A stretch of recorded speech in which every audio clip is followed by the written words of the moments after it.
pretty easy to accidentally make the post office the villain in your story whenever you sell cards or any products around cards. A lot of things can go wrong at the post office that you don't have any control of. You can try to prep and plan and get things ready for those type of scenarios. You can try to do everything that you can to prevent those scenarios, but they're still going to happen. Just occasionally, if they happen a lot, you probably did something wrong. You need to change something you're doing or have some conversations. But it is easy to see them as a villain in your story when those things happen. And it's not because they are.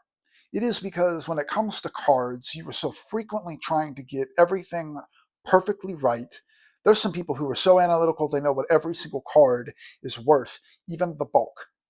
So whenever you have that much control on your process and your product, and then at the end of the day, not some type of inspirational speech, but literally at the end of the day, you drop the fruits of your work and your effort and you put them in a box or into a counter or at a counter and hand it off to somebody else and hope and pray that it goes to wherever it needs to go. That's a difficult thing to do. And then when it goes wrong, not blame that side. And I'm not saying they don't own responsibility for the things that go wrong, because in most cases they absolutely do. They don't train quite as well as they should, or they're training contrary to the books that they write on the rules that they have. Now, before I do all of that, let me digress and move back over to the actual point and core of this video before I go too far off topic. I received a yellow label, is what I'm going to call it from here on out, a yellow label returned shipment. This particular one came from eBay. It's the first one I've actually gotten from eBay.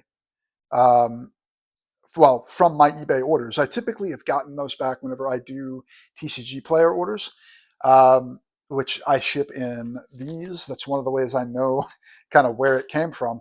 But the eBay ones typically are good. I don't know if it's the way that they do the addressing is different. It might have to verify it first or something like that. But typically with the eBay ones, I don't get them returned like that. And so this one I know for sure how to resolve. But with the TCGplayer ones, this is how I learned this particular trick I'm going to get into here.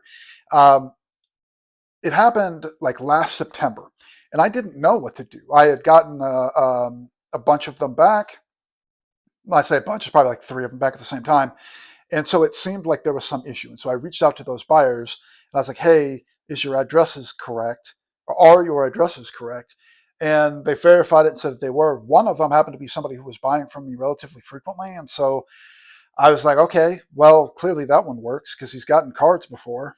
And so I was like, look, I don't want to restamp these and have to spend another, almost $3, $2.50 to $3 in order to send out what was probably 25 cents worth of cards in an envelope here, right? So that I didn't want to do that. So what I did is I went down to the post office and I was like, hey, my customer says that their addresses are correct, and I'm not quite sure what I'm supposed to do with these. And before I put another stamp on them, I was just wondering if you guys could help me out. And there's an older lady behind the counter, and she her first thing she said was that sometimes the postal workers don't want to go all the way to the address or something. I don't want to get too far into that because that feeds into the Minnesota story, and if she's right, okay, fine. But the second thing she said was the more important piece, and the thing that I think actually happened then, and I'm pretty confident happened to this one. This one was going to Texas. Those, at least one of them, was going to California, I remember, and the one that she checked ended up in New York. And how she knew that was on the back of these. You can't see it on this one very well, but there's actually a little like orange barcode. She looked at that, and then on the front here, I'm going to blur most of this because I don't want to blast anybody, but at the bottom there's that barcode, and right above it are the numbers. So she used those to determine where it ended up in the processing facilities, and determined that based on the address that it ended up in the wrong spot. And she also like looked up the address to make sure it was real too. So she kind of double verified. And then from there, she ended up putting a a thing over the actual like stamped area, and then stamped it and basically reaffirmed it. And then put it into the box and basically just reshipped it and paid the fees. They covered it and whatnot, and it all just kind of worked. And I didn't have to pay any extra money because I was willing to go in there and say, "Hey, look, I'm having this issue. Can you help me out?" And so save yourself some money and do that for one. But then also just kind of a weird thing. It happened a couple months later, and I brought those ones into a different post office here in town, and the guy was like, "Oh yeah, it's probably just like got to the wrong spot. We'll get it taken care of." And he literally just took it and then put it into the bin. I never saw it again, and I'm pretty confident that they got their cards, uh, but it was postmarked. So I don't know if just once it's on the other side of the counter, it counts and they don't have to do anything, because he literally just took the yellow sticker off and put it in the bucket. And I was like, all right, I trust you. I'll get it back one way or another. They'll tell me that I didn't pay for it. And so that happens. And then I think I have it over here, but let me get this one. Another one. Yeah. So here's another one. So this one, um, they is a different scenario, but it's one that you're probably familiar with quite a bit. This is another eBay one that's not true.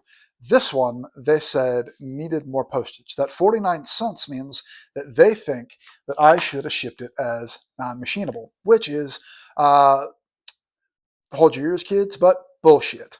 If they tell you that, I would bring up the fact that they send MasterCard and Visa credit cards through the mail, and back in the 90s, they sent hundreds of thousands of AOL discs.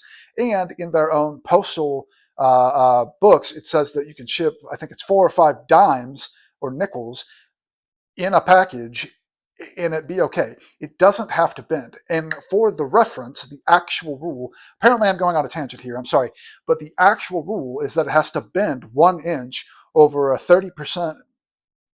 It has to bend 1 inch over a 30-degree, like, bend. I looked this up like 6 months ago. It has to bend 1 inch under 40 pounds of pressure over like a 30-degree or 12, 15 or 30-degree thing. I'll look it up. I'll put it on the video.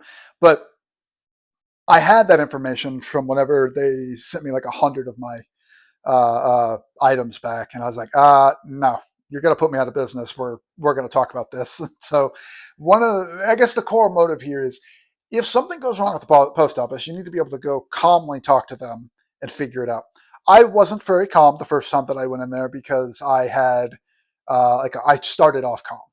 Let's be real. I started off calm, and then whenever I told them that the rules were inconsistent and wrong, they told me that it was open to interpretation. I said, you can't have a rule that's open to interpretation, otherwise it's not a rule.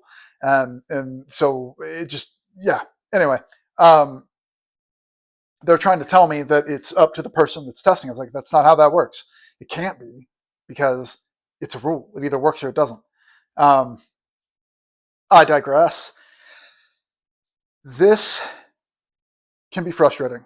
It can be a lot. It can make it feel like the post office is your enemy, but that's not true. And you just need to go talk to them. You just need to go calmly, clearly talk to them. If they won't take your situation and they're giving you trouble, see if you got another local post office you can go to talk to. And or if that doesn't work, go to the postmaster. They're a public servant. They have to take your time. So you can fix it. You just have to be willing to take the steps. But with the yellow label ones, you can absolutely fix those relatively easy. You can just walk right in, say, hey, this is what I'm dealing with. Can you help me? They'll get you taken care of. With the not enough postage part, you can walk in and say, hey, look, they did this. I disagree. And a lot of times the person at the counter is going to say, you know what? Okay, that makes sense. And they'll probably test it, and they might just fix it and put it through. This one's going to be a problem because they've tried to cross it out and all that. So we'll see. I'll have to figure that one out. But I can still go in there. I can still have the conversation. They might repost it and all that stuff, right? And then I can get my cards where they belong. Now, so with all of that, it really comes down to just having the communication skills to go just try to have that conversation. And If they choose to not do it, then okay, maybe the worst case scenario is you've got to resend it. Then okay, fine, maybe one in a couple you have to do. I haven't had that problem. I've gotten them to take all of the ones that I needed them to take. And actually, there's this particular case. This one's interesting. Um, Sometimes things just go wrong. I don't know if you can see it very well, but this is one of those envelopes. Like that's just straight, just in half. Sometimes stuff just does go wrong. And so eBay's handy for that because that's insured. you know, so that's it's hard to not use eBay. I think that TCGplayer is becoming more and more lucrative with the methods it's doing. They just increased the shipping. They're changing the fees for direct. They're doing a lot of stuff that's going to make this better. I'm slowly switching back. I'm using Scan and Identify to put anything that's 25 cents and lower onto direct, and anything more expensive onto eBay now. And I don't know. Yeah, I might just put all of it on TCGplayer and just see what happens. You know, this has been a pretty slow year, so we're gonna do what we can, try to keep changing with the game and try to make it better, try to get better at it. So I guess uh, before I go into the rant of the time that I had like 50 plus cards come back to me, um, I will go ahead and keep that where it is and say thanks for watching. Please subscribe. Please watch. I would love to grow a following, have more conversations with people. Talk to me down in the comments. I'm always looking, always ready to reply and have some chit chats and talks and whatever you want to do. But that's me. This is Beauzaar. I'm Beau, and come watch me take over the card world one day at a time.